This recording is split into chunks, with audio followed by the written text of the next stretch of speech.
Uh-huh.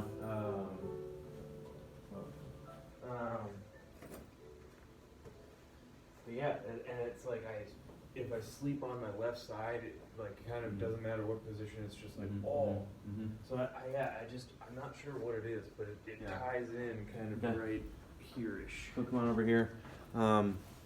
So Tim, you can stand. Okay. Tim, has a little tiny bit of, like forward, just naturally, you can see his shoulders kind of round in just a little bit.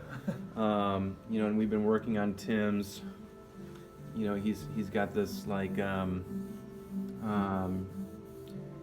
deep restriction on the lower left erector in his rib cage, you know what I mean? And it's this like, compensation in his pelvis all the way down into his feet.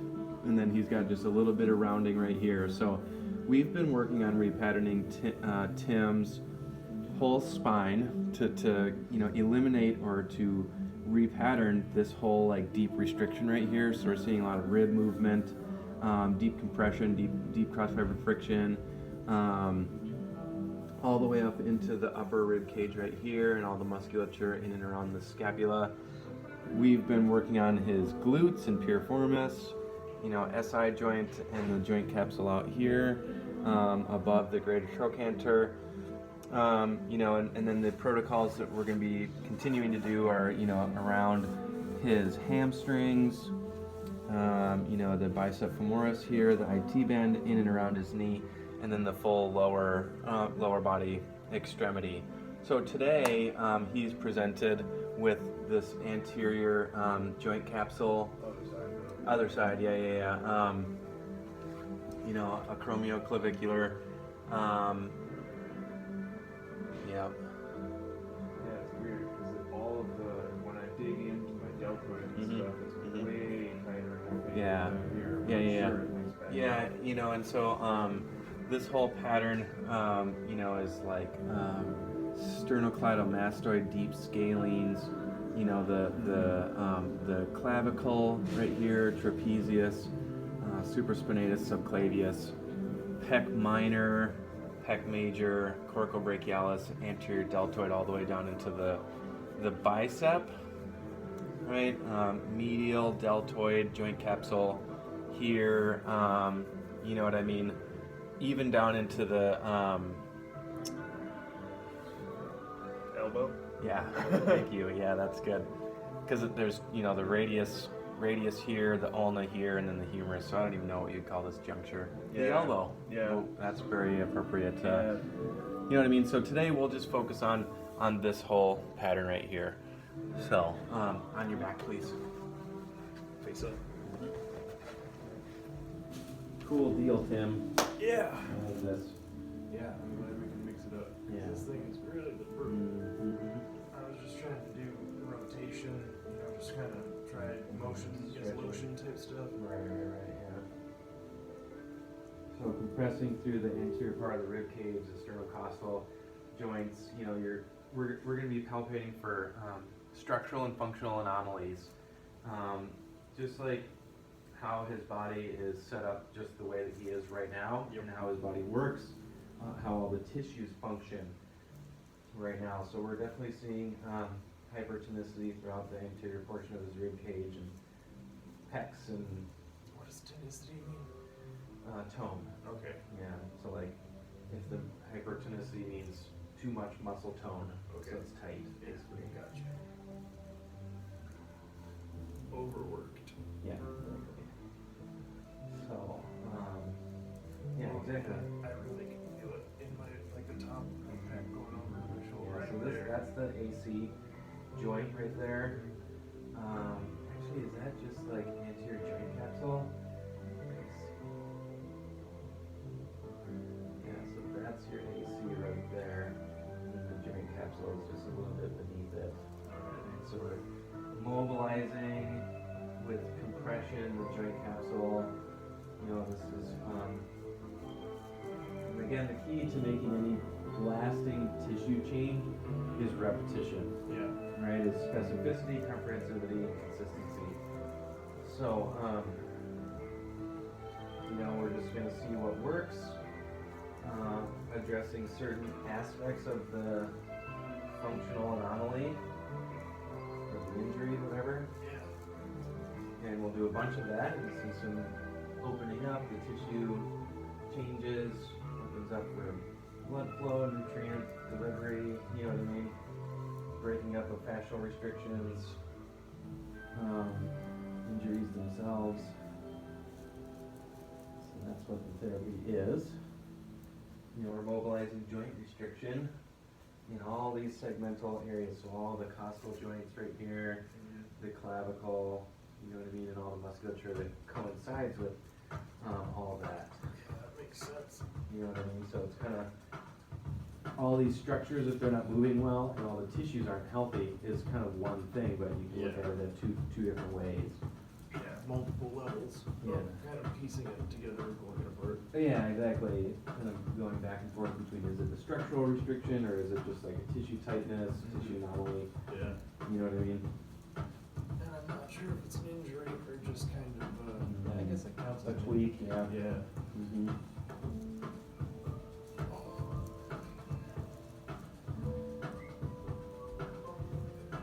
So he's definitely got some tightness going on in here. So we're gonna do quite a few. I mean, that's probably 20 or 25 reps right there. And I might even keep it going all the way up to like 40 or something. Yeah, works for me. Yeah. I can feel it's helping. Yeah. So just finding the right ways to address restriction and doing them consistently, you'll see the desired, corrective intent or whatever.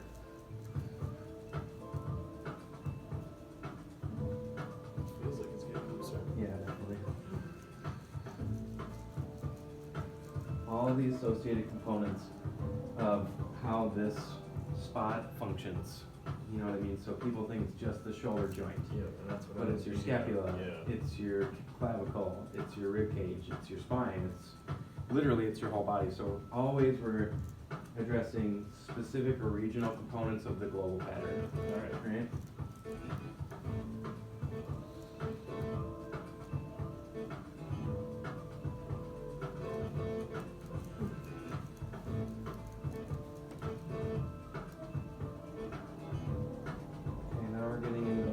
Brachialis, even the bicep tendon. So for the bicep tendon, it's this kind of ropey thing right here that kind of is the outside portion of your pec major. Yeah. Okay. So I'm gonna just get a nice solid broad contact with my thumb right into the So that's the bicep tendon. bicep tendon, yeah. And I'm gonna, have his arm locked in here. I'm gonna support my contact thumb with my second thumb and compress that tendon down into the humerus. When you really get a solid compression, it should elicit a sensation. That's a word for it. Yeah, but this is definitely gonna help out all the stuff in the shoulder. And 3, 2, okay, nice broad contact. This is not tying into, the coracobrachialis right here. Anterior joint capsule, and then the anterior deltoid, which kind of all work together. So I'm just compressing like this with some friction to really,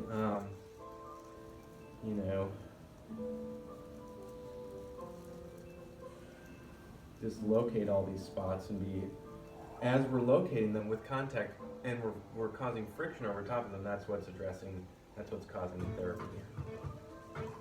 Coming down even into the pec minor right here. Okay.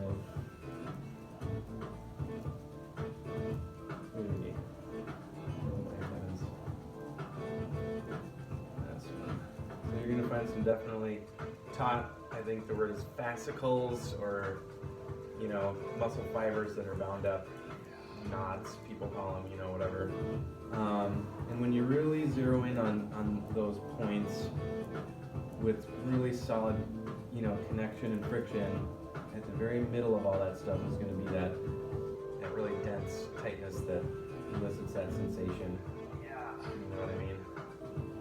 Everybody. Gotcha. So now we're down in the bicep here. two hands, so I'm compressing down into the bicep here with my thumb, the broad medial portion of my thumb here, and then taking my second one on as I'm doing, you know, rotational friction over top of the bicep. Right here, 3, 2, and now we're really in the middle of it. 3, 2, 1. And we're gonna do just a little bit of, so down in the elbow, this little corner, right? The ulna comes up here, the radius comes up, and then the humerus. So there's this little tiny nook or juncture, and that's an important one for whatever reason. 3, 2.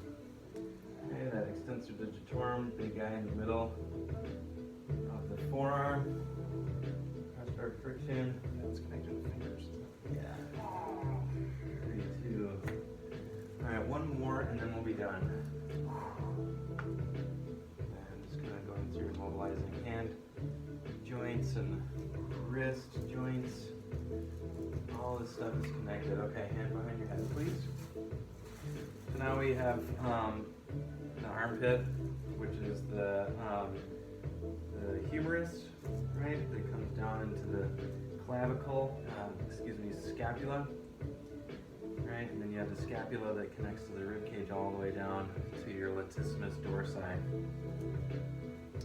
So with two hands like this, it allows for really broad but very specific contact.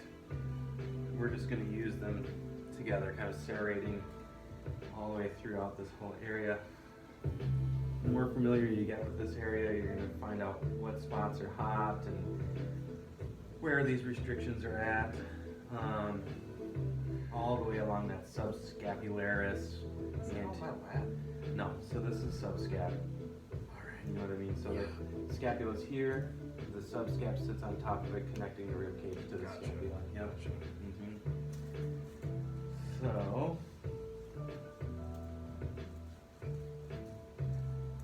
and then you can do a little deep friction way in there. You know, so subscap connects up here, I believe.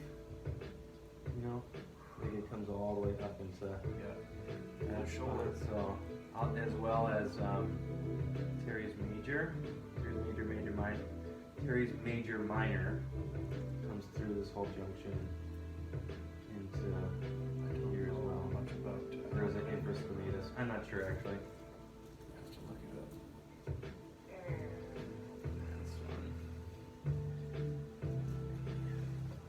And just doing repetitions again, like we said, really broad contact of all these very specific points all the way through there. 3, 2. Flicking energy, right? Oh yeah. That's causing a lot of release. 3, 2.